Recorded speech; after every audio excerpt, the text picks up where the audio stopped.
Unjuk rasa menolak RUU Omnibus Law di Makassar ricuh.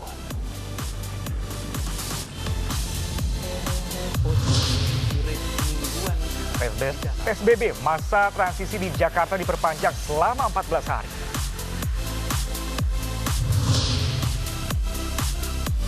Komedian Omas berpulang akibat sakit diabetes.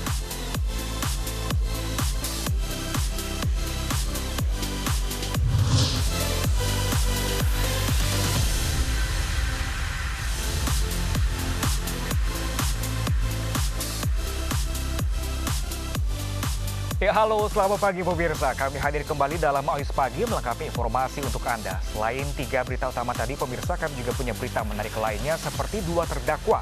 Kasus penyiraman Novel Baswedan divonis 2 tahun penjara dan 1 tahun 6 bulan. Bersama saya Pram Senjaya, inilah Ayus Pagi selengkapnya untuk Anda.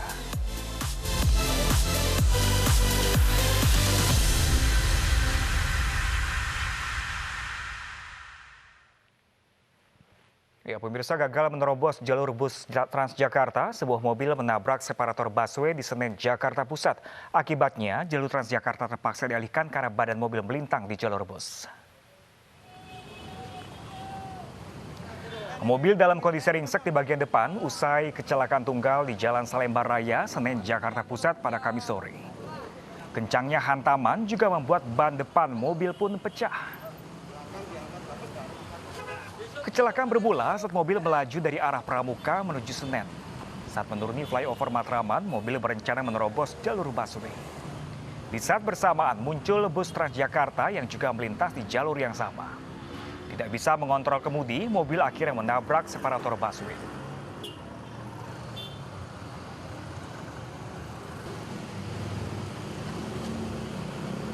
Akibat kecelakaan ini, jalur bus Transjakarta terpaksa dialihkan ke jalur umum karena badan mobil melintang di jalur bus. Kemacetan panjang kendaraan juga sempat terjadi selama proses evakuasi berlangsung.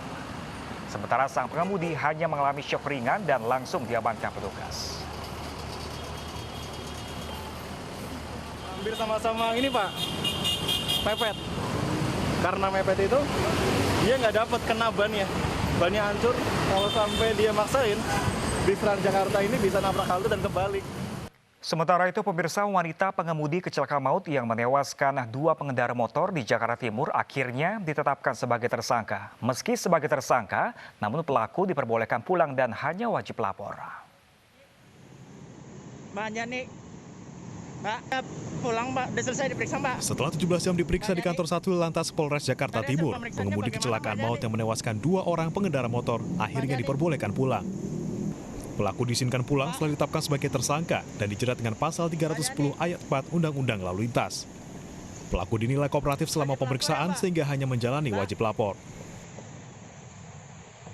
Lapor aja, nggak macam lapor aja. Karena kooperatif, setelah dia sekian jam menunggu untuk pemulihan keadaan badan itu ternyata ya kooperatif. Kemudian ada dukungan dari teman-temannya ya untuk kooperatif dengan kami di Satlantas Jakarta Timur. Ya atas pertimbangan itu kita wajib lapor aja. Pak, pasal yang dikenakan Pak? Pasal dikenakan apa? Pasal 3 lalainya karena lalai.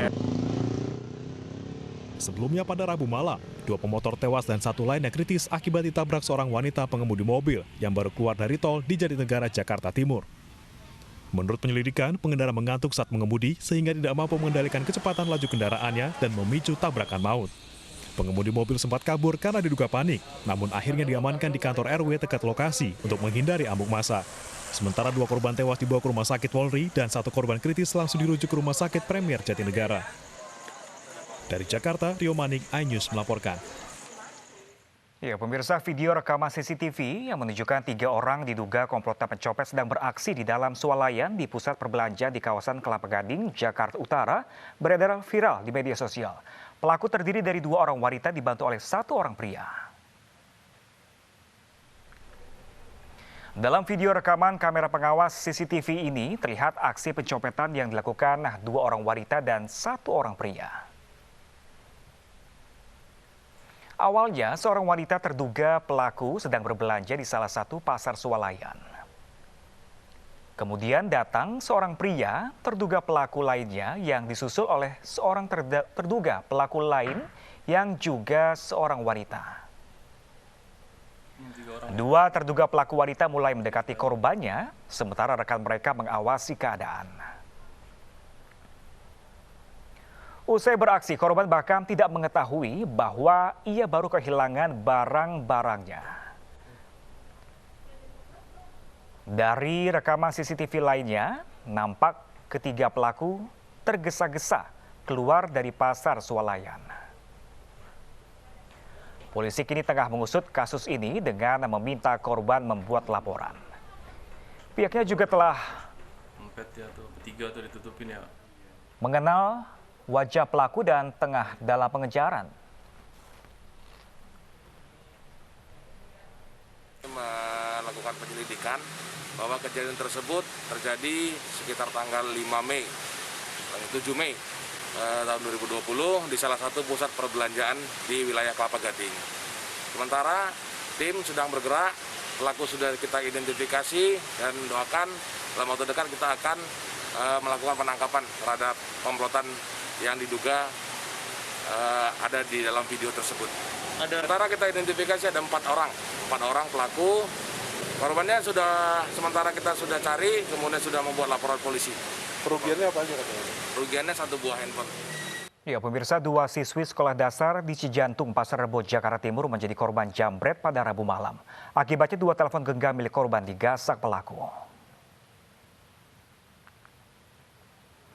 Dari rekaman CCTV salah satu rumah warga, pelaku yang berjumlah 2 orang bersepeda motor menargetkan aksinya kepada kelompok anak-anak yang sedang bermain. Dengan cepat, pelaku berhasil merampas 2 telepon genggam milik 2 anak perempuan tersebut. Pelaku pun langsung melarikan diri.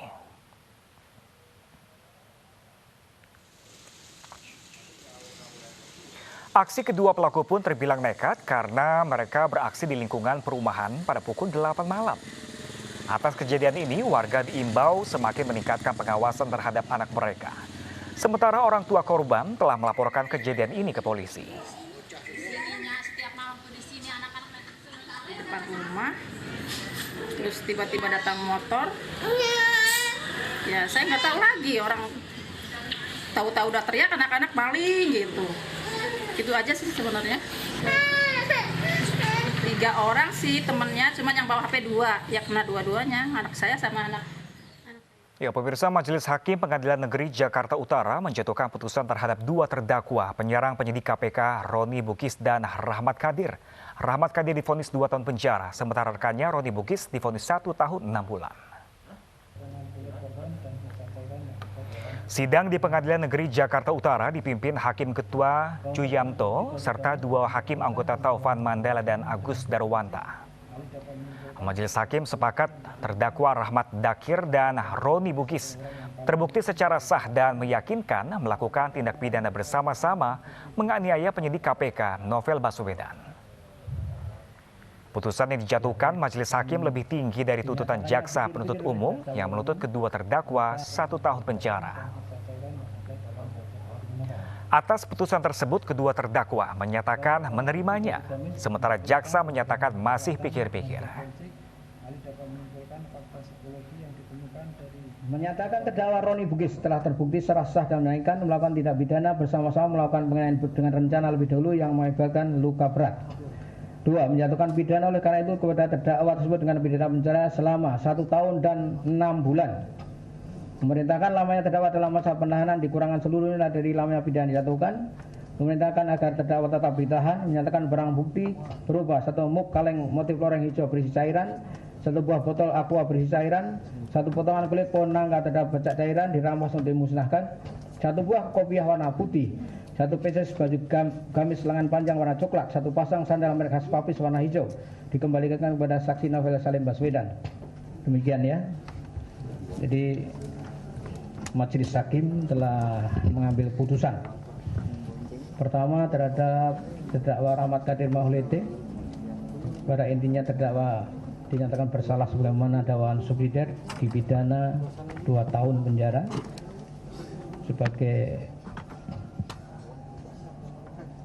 Dan kemudian kepada Roni Bugis terbukti melakukan tindak pidana dalam subsidiar, kemudian jatuh pidana 1 tahun. Sementara itu, pemirsa, terdakwa korupsi pengadaan alat kesehatan di Banten, Tubagus Hairiwardana alias Wawan, divonis 4 tahun penjara dan denda 200 juta rupiah.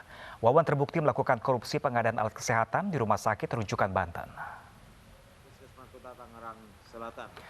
Dalam sidang vonis secara online, Majelis Hakim Tipikor Jakarta memvonis adik mantan Gubernur Banten, Ratu Atut, pidana penjara selama 4 tahun dan denda 200 juta rupiah subsidiar 6 bulan kurungan. Wawan terbukti melakukan korupsi pengadaan alat kesehatan di rumah sakit rujukan Banten yang merugikan negara sebesar 94 miliar rupiah. Majelis Hakim juga menghukum Wawan untuk membayar uang pengganti sejumlah 58 miliar rupiah. Kita beralih ke informasi lainnya, pemirsa. Polres Subang menangkap seorang pria yang diduga telah melakukan pelecehan seksual terhadap anak di bawah umur.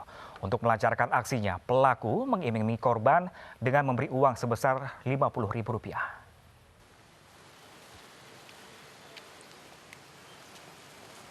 Pria 47 tahun, warga Kecamatan Purwada di Subang, Jawa Barat ini menambah daftar predator anak di bawah umur. 10 anak tetangga rumahnya diduga menjadi korban pelecehan seksual ES. Para korban dilecehkan di rumah tersangka dengan dalih permainan dan diiming-imingi uang Rp50.000.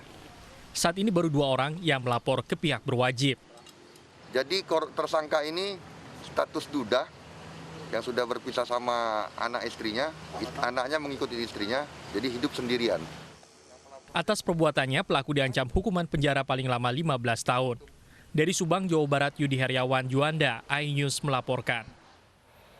Unjuk rasa menolak RUU Omnibus Law Cipta Kerja Makassar diwarnai kericuhan. Informasi selengkapnya kami hadirkan sesaat lagi untuk Anda. Tetaplah bersama kami.